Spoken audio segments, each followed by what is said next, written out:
Wala pa rin pinagbago. Hindi pa rin. Napakasarap pa rin.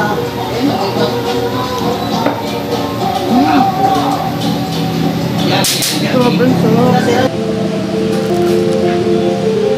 Ayan. Sarap.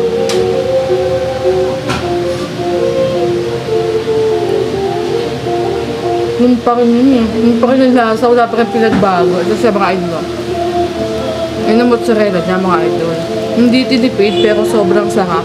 So what's up everyone? Ay mga idol. Dito nga po pala ako ulit sa Barangay Maahas, Las Baños, Laguna upang muling balikan po ang super famous, trending at talaga namang dinudumog, The Rib Steakhouse po. Dito lang po sa bayan ng Las Baños.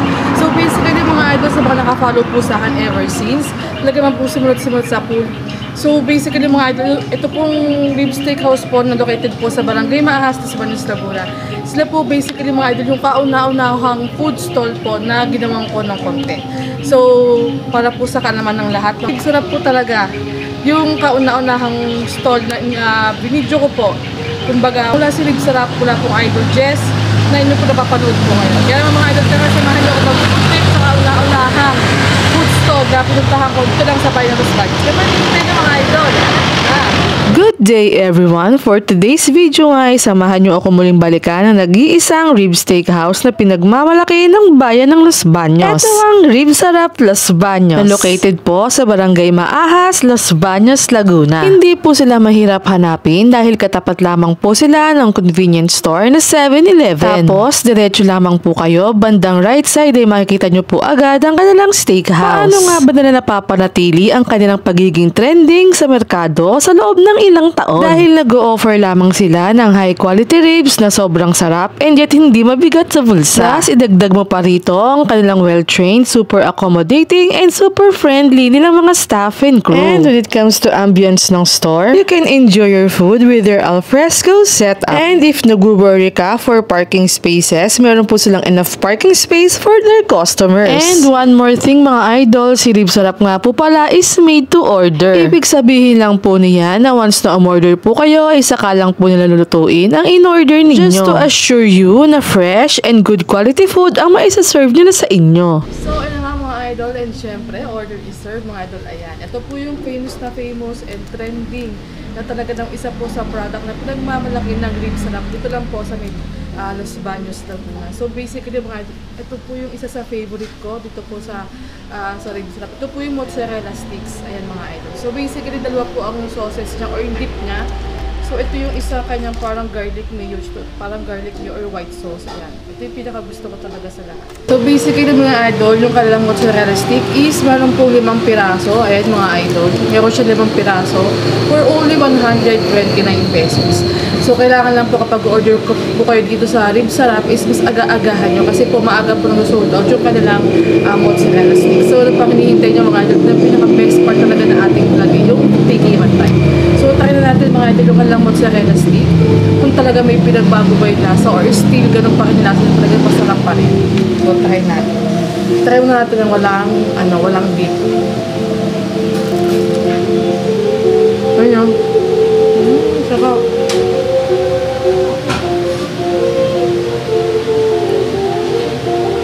Yun pa rin yun eh. Yun pa rin yung lasa. Wala pa rin pinagbago. Ito sa mga idol.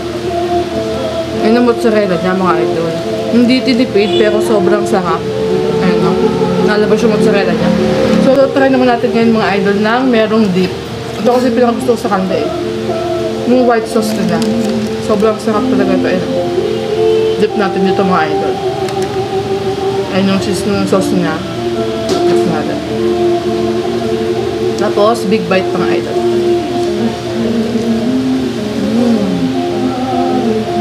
Ito ko pa rin talaga. Baka siyang garlic mayo. So, kaya mga idol, and syempre, dumating na nga po yung ating order. So, basically, mga idol, ang order ko po sa kanila is yung kanilang signature na rib steak na may kasamang sausage. And syempre, may kasama yung java rice. And syempre, for drinks naman, mga idol, meron tayo dito. Ayan, lemon yak. So, mga idol, try muna natin yung kanilang signature na lemon yak. Ayan. So, ito yung beverage natin yung ating pan. So, meron niyang lemon slices. So, try natin mga idol. Ang sarap ng lemon Yakult na mga idol. Sobrang refreshing. Plus, saktong-sakto rin yung tamis niya. Tapos hindi rin nag-overpower yung lasa ng lemon. Hindi siya ganun ka-acid. So, next naman natin mga idol, is tatry natin ngayon yung kanilang signature na yung kanilang rib steak. So, kapag sinabi kasing rib sarap, yung kumbaga ang kanilang talagang tagline is full of the bone. Mga idol, kung talaga naman full of the bone pa rin talaga yung kanilang ribs.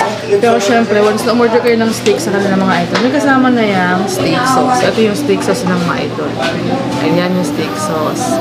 So tara mga idol, tignan natin yung pa rin ba yung quality ng kanilang steak. So tara. So bago yan, ipakita ko po sa inyo kung talaga naman totoo pa rin ano yung kanilang kiniklaim na tagline na full of the bone. Yung sobrang lambot ng kanilang ribs. So tatry natin. So tignan natin kung malambot pa rin. Ayan siya mga idol. Ay grabe. Kita nyo yun. Malambot pa rin yung kanilang ribs. Wala pa rin pinagbago. After so many years na lumipas. Ayan. After, kasi mag 2 years na sila mga idol eh. Pero ayun pa rin yung quality ng kanilang ribs. Malambot pa rin. Ayan mga idol. Ayun o. Kita nyo ba yun? O diba? Napakalambot pa rin yung kanilang ribs. Bala natin yung kanilang signature na ribs. Ito sa ribs sarap. So ito yung kanilang ribs na idol. So ito is 159 pesos. So, 150 na siya. So, ganito siya kalaki yung kanilang ribs mga idol. So, tignan na natin mga idol. First bite po para po sa inyo.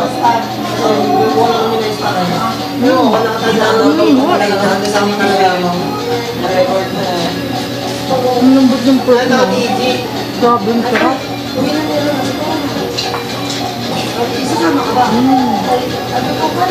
Sarap, grabe. Yung quality, ganun pa rin yung lasa. As is pa rin, simula sila hanggang ngayon. Wala pa rin sila pinagbago. Then, kailangan natin ng kanilang steak sauce. Ito na steak sauce.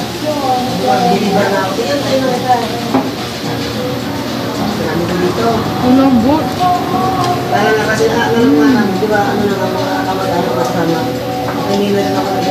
Sobrang lambot pa rin mga idol. So, syempre mga idol, hindi lang rin sa kanilang offer. Meron din sila available na sausage or Hungarian sausage. Try natin yung kanilang Hungarian sausage. Di ba ang laki mga idol? First bite mo.